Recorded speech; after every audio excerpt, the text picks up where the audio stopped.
বউয়ের কথায় ইরান যুদ্ধ শুরু করেছেন বেনিয়ামিন নেতানিয়াহু।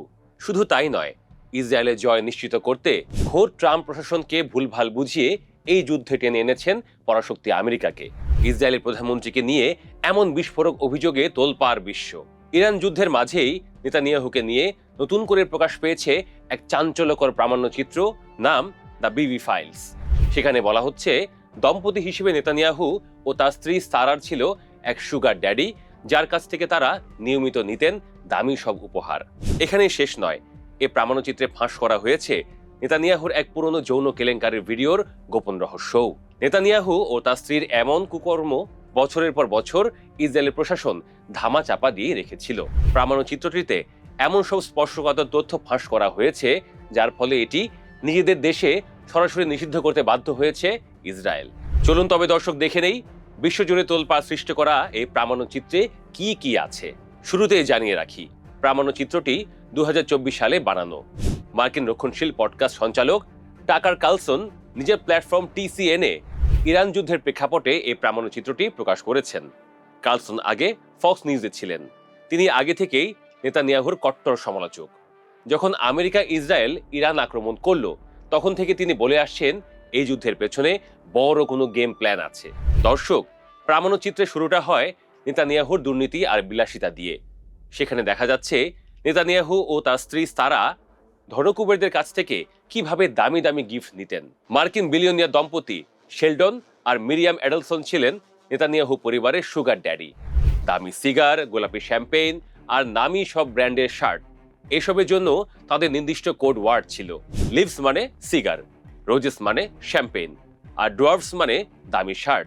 ভাবা যায় একটা দেশের প্রধানমন্ত্রী দামি গিফট চাওয়ার জন্য সাংকেতিক ভাষা ব্যবহার করছেন।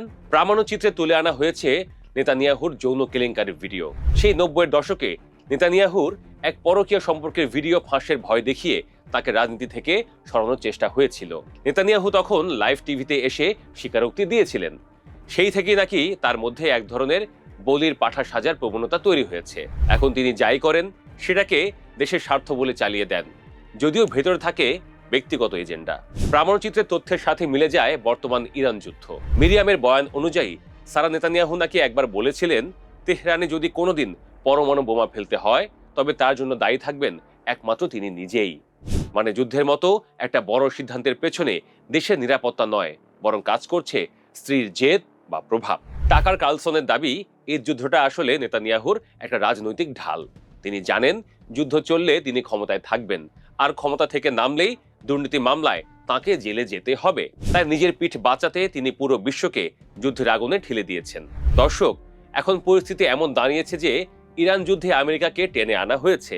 টাকার কার্লসনের প্রশ্ন হলো, যার জন্য আমেরিকা আরেকটা যুদ্ধে লড়ছে, সেই মানুষটাকে কি আপনারা চেনেন? তিনি বোঝাতে চেয়েছেন ট্রাম্প প্রশাসনের সাথে নেতানিয়াহুর যে দহরম মহরম, তার পেছনে আছে ধনকুবেরদের লবিং। আর এই ডামাডোলে বলে হচ্ছে সাধারণ মানুষ। প্রামাণ্যচিত্রের সবচেয়ে ভয়ঙ্কর তথ্যটি হলো ফিলিস্তিনের প্রতিরোধ যোদ্ধাদের ফান্ডিং করা। সাধারণত আমরা জানি ফিলিস্তিনের প্রতিরোধ যোদ্ধা আর ইসরায়েল একে অপরের জাত শত্রু, কিন্তু দ্য বিবি ফাইলস বলছে অন্য কথা। 2018 সাল থেকে নেতানিয়াহু নিজেই নাকি কাতারি অর্থ গাজায় যাওয়ার পথ সুগম করে দিয়েছিলেন। কোটি কোটি ডলার নগদ ক্যাশ ঢুকেছে গাজায়। কেন? যাতে ফিলিস্তিনি কর্তৃপক্ষ এবং প্রতিরোধ যোদ্ধাদের মধ্যে বিভেদ বজায় থাকে। নেতানিয়াহুর পলিসি ছিল ডিভাইড অ্যান্ড রুল, বা ভাগ করো আর শাসন করো। তিনি চেয়েছিলেন প্রতিরোধ যোদ্ধারা যেন শক্তিশালী থাকে আর ফিলিস্তিন রাষ্ট্র গঠনের দাবিটা বিশ্ব দরবারে গুরুত্ব না পায়। সাবেক ইসরায়েলের প্রতিরক্ষা মন্ত্রী আভিগডর লিবারম্যানের মতে আজকের এই সংঘাত আসলে সে 2018 সালের ভুল সিদ্ধান্তের ফল। এবার আসি আসল খলনায়িকা হিসেবে যাকে দেখানো হয়েছে, সারা নেতানিয়াহু। মিরিয়াম এডেলসনের বয়ানে ফুটে উঠেছে এক অদ্ভুত চিত্র। সারা নাকি সারাক্ষণ ফোন করে মিরিয়ামের ওপর চিৎকার করতেন। মিডিয়াতে কেন তাদের গুণগান করা হচ্ছে না, কেন টিফানি নেকলেস উপহার দেওয়া হচ্ছে না, এটা নিয়ে তার ছিল প্রচন্ড ক্ষোভ। মিরিয়াম বলছেন, সারার চিৎকারের চোটে তিনি মাঝে মধ্যে রিসিভার নামিয়ে রাখতেন 10 থেকে 15 মিনিটের জন্য, তারপর আবার কানে নিতেন। এমনকি প্রয়াত শেলডন এডেলসনও একবার বলেছিলেন, সারা যদি রাজনীতিতে নাক না গলাতেন তবে ইসরায়েলের জন্য ভালো হতো। পুরো প্রামাণ্যচিত্রটি বিশ্লেষণ করলে দেখা যায় নেতানিয়াহুর প্রশাসন আদতে মিথ্যা আর কূটকৌশলের উপর দাঁড়িয়ে আছে।